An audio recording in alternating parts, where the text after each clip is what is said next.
Buenos días a todos. Hoy llegamos a uno de los núcleos más apasionantes y dramáticos de toda la fisiología humana, un capítulo que literalmente define la línea entre la vida y la muerte en los escenarios donde ustedes trabajarán. Hablamos de las glándulas suprarrenales y la biología del estrés, pero antes de que piensen en diagramas y hormonas, quiero que se imaginen una escena. Es de noche, están en la ambulancia avanzando por la vía a la costa cerca de Daule. Reciben el llamado, accidente vehicular de alta energía, un choque frontal. Llegan y encuentran un conductor atrapado, pálido, sudando frío, con una frecuencia cardíaca de 140 y una presión arterial que, aunque aún se mantiene, tiene una presión de pulso muy estrecha.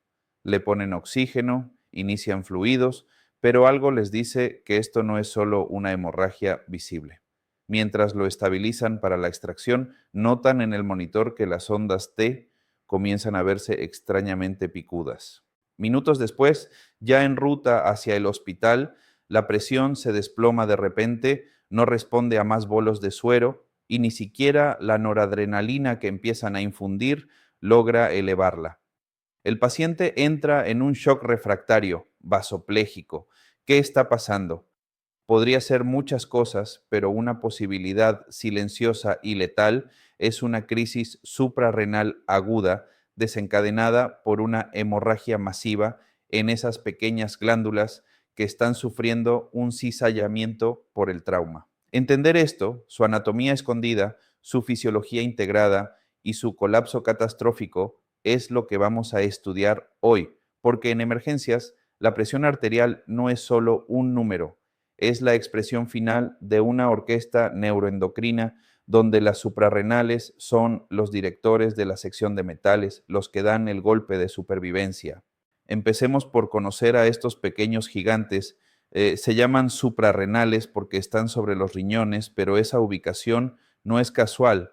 Son retroperitoneales, escondidas detrás del peritoneo, pegadas a los pilares del diafragma. Eso las protege, pero también las hace traicioneras en un trauma. Imaginemos la derecha. Tiene forma de pirámide y está literalmente abrazando a la vena cava inferior. Este abrazo es un beso de la muerte en un accidente de alta velocidad. La vena suprarrenal derecha es increíblemente corta, a veces de solo milímetros, y drena directamente en la vena cava. En una desaceleración brutal, como la de un choque en la Panamericana, las fuerzas de cizallamiento pueden arrancar esa vena de cuajo, causando una hemorragia retroperitoneal masiva que es quirúrgicamente muy difícil de controlar porque está detrás del hígado. He visto casos en el Hospital Teodoro Maldonado Carbo de Guayaquil, donde un politraumatizado aparentemente estable tras la reanimación inicial colapsa a la hora por un hematoma suprarrenal que nadie sospechó. La izquierda, con forma de media luna, es un poco más gentil, drena a la vena renal, pero también es vulnerable a traumatismos en el hipocondrio izquierdo, como las fracturas de costillas bajas que lesionan el vaso. Por fuera son pequeñas, de unos 5 gramos, de un color amarillo anaranjado por el colesterol que almacenan para fabricar hormonas. Pero por dentro son una maravilla de la ingeniería metabólica, divididas en dos fábricas distintas pero perfectamente integradas, la corteza y la médula. La corteza, la parte externa, es como una refinería de esteroides. Está organizada en 3 capas concéntricas, cada una con una especialidad química. La más externa, la zona glomerulosa, produce aldosterona, la hormona que maneja el balance de sal y agua. No le importa mucho lo que diga la hipófisis, ella escucha al riñón y al sistema renina-angiotensina. Cuando la presión baja o el potasio sube, la aldosterona se dispara y le ordena al riñón: reabsorbe sodio, retén agua, bota potasio. Es nuestra defensa contra la deshidratación y la hipercalemia. La capa del medio, la zona fasciculada, es la fábrica principal de cortisol. Sus células están llenas de gotas de grasa, son espumosas, porque el cortisol se sintetiza a partir del colesterol.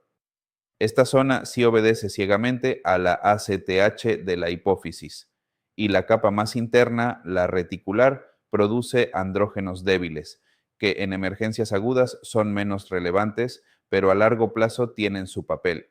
Ahora, la médula, el núcleo interno, es una historia completamente diferente. Embriológicamente no es una glándula endocrina común, es un ganglio simpático modificado. Sus células, las células cromafines, son neuronas que perdieron sus axones y se dedicaron a secretar hormonas directamente a la sangre. Son la parte armada del sistema nervioso simpático. Y aquí viene la primera integración genial de la naturaleza. La sangre que irriga la glándula fluye de afuera hacia adentro. Primero baña la corteza, cargándose de cortisol, y luego, ya con una altísima concentración de cortisol, baña la médula. ¿Por qué? Porque la enzima clave de la médula, la que convierte la noradrenalina en adrenalina, la feniletanolamina, N-metiltransferasa, necesita cortisol para funcionar. Sin cortisol de la corteza, la médula no puede fabricar adrenalina. Es un sistema porta-córtico-medular. Esto explica por qué en una insuficiencia suprarrenal primaria, donde la corteza está destruida, no solo falta cortisol, sino que también hay una deficiencia relativa de adrenalina. El paciente está doblemente desarmado. Hablemos ahora de la médula, de las catecolaminas, porque estas son las moléculas de la acción inmediata, las que ustedes administran en la ambulancia. La síntesis es una cadena de montaje que empieza con el aminoácido tirosina, que se convierte en dopa, luego en dopamina, luego en noradrenalina y finalmente en la médula en adrenalina. La adrenalina es la reina de la respuesta de lucha o huida, pero para entender por qué usamos una u otra en emergencias hay que hablar de los receptores. En la superficie de las células de nuestros vasos, corazón y pulmones, hay unos interruptores moleculares llamados receptores adrenérgicos. Los alfa 1, cuando se activan, causan una potente vasoconstricción, aprietan las arteriolas y suben la resistencia vascular sistémica. Eso es lo que busca la noradrenalina. Los beta 1 están principalmente en el corazón. Al activarlos, aumentan la frecuencia y la fuerza de contracción. Los beta 2 están en los pulmones y los vasos del músculo esquelético. Al activarlos, causan broncodilatación y vasodilatación en algunos lechos. La adrenalina es la multitarea. A dosis bajas, activa sobre todo beta, aumentando el gasto cardíaco y dilatando los bronquios. A dosis altas, activa también alfa, causando vasoconstricción. La noradrenalina es la especialista, es predominantemente alfa, constrictora pura, por eso es el vasopresor de elección en el shock séptico, donde los vasos están dilatados y perdidos. La dopamina es la de efectos dosis dependientes históricos, pero hoy ha sido desplazada en gran parte. Entender esta farmacología no es académico.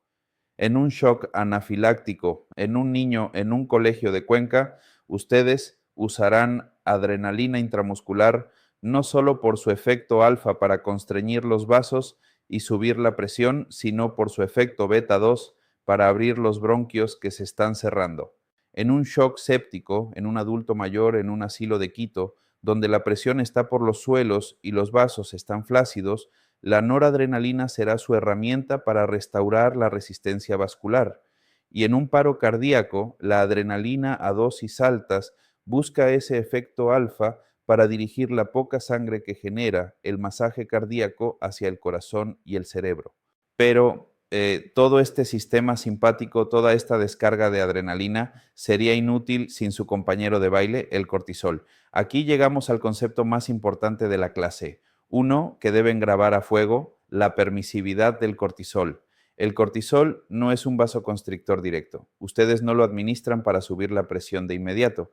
El cortisol es el director de escena que permite que los actores, las catecolaminas, hagan su trabajo. ¿Cómo? Manteniendo la expresión y la sensibilidad de los receptores alfa y beta en la superficie de las células vasculares. Sin cortisol, esos receptores se internalizan, se desacoplan, se vuelven sordos. Es como si a un cantante le quitaran el micrófono. Por más que grite, no se le oye. En la insuficiencia suprarrenal aguda, el paciente está en shock no porque le falte adrenalina, al principio puede tenerla alta, sino porque sus vasos son sordos a ella. Le ponen litros de suero, le infunden noradrenalina y la presión no sube. Es una vasoplegia refractaria. Hasta que ustedes no administren hidrocortisona y restauren esa permisividad, los vasopresores serán como empujar una cuerda floja. Esto no es teoría, es la realidad de pacientes que llegan a la emergencia del Vicente Corral Moscoso en Cuenca, con antecedentes de tomar prednisona por una artritis reumatoide y que, tras una gastroenteritis, la suspendieron, o de una mujer con una tuberculosis suprarrenal no diagnosticada, o, como en el caso del trauma, de una hemorragia bilateral de las glándulas. El cortisol hace mucho más, es la hormona del estrés sostenido. Cuando el cuerpo está bajo ataque por una infección severa o un trauma, el cortisol eleva la glucosa en sangre para alimentar al cerebro y al corazón, rompe proteínas musculares para obtener aminoácidos y moviliza grasas. Suprime la inflamación descontrolada, actuando como un freno fisiológico a la tormenta de citoquinas. En un paciente séptico, el cortisol es el que evita que la respuesta inmunológica nos mate al propio huésped. Y la aldosterona, mientras tanto, retiene sodio y agua con uñas y dientes para mantener el volumen intravascular. Si falla, como en la enfermedad de Addison, el paciente pierde sal por la orina como si fuera un colador, se deshidrata ferozmente y acumula potasio, lo que puede llevar a una arritmia fatal. Por eso, en la evaluación de un paciente en shock, ustedes deben mirar el electrocardiograma buscando esas ondas T picudas y simétricas de la hipercalemia. Es una pista crucial. Todo este sistema se activa en una secuencia predecible, descrita hace décadas como el síndrome general de adaptación. Primero, la fase de alarma, el golpe inicial. La descarga de catecolaminas es masiva, el corazón se acelera, la presión puede subir, la glucosa se eleva, el paciente está alerta y ansioso. Es la hora dorada del trauma. Si el estrés persiste, entramos en la fase de resistencia. El cortisol toma el mando, se mantiene alto, el catabolismo se instala, el sistema inmune se suprime para evitar daño colateral. Es la fase del paciente en UCI, en traslado interhospitalario prolongado desde Machala a Guayaquil, que parece estable, pero sus reservas se están consumiendo. Y finalmente, si el insulto es abrumador o no se resuelve, viene la fase de agotamiento. Las glándulas ya no pueden más, las reservas hormonales se agotan, los receptores se desensibilizan y sobreviene el shock irreversible y la falla multiorgánica. Su trabajo como tecnólogos es intervenir antes de que se cruce ese punto de no retorno.